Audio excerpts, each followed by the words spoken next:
Hey guys, এইটো হৈছে মোৰ আৱেগৰ আৰম্ভণিৰ কাহিনী। সেইদিনা আছিল 2025 চনৰ ডিচেম্বৰ মাহৰ 12 তাৰিখ।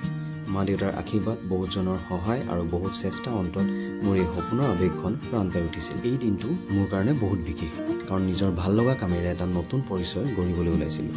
নাজানো কিমান সফল হ'ম, কিন্তু নিজক যিমানলৈকে পাৰোঁ সিমানলৈকে নিয়াৰ চেষ্টা কৰিম। মনত আনন্দ, উল্লাস, ভয়, সন্দেহ এই সকলোবোৰ একেলগে লৈ আগবাঢ়িছিলোঁ মোৰ এই নতুন যাত্ৰা। পৰিয়াৰ প্ৰায় 1 মান বজাত নেদেখাজনৰ ওচৰত আশীৰ্বাদ লৈ মা দেউতাৰ হাতেৰে ৰিবন কাটিং কৰি শুভ আৰম্ভ কৰিছিলোঁ মোৰ এই সপোনৰ আৱেগ। সৰু আৰম্ভণি, ডাঙৰ অনুভৱ।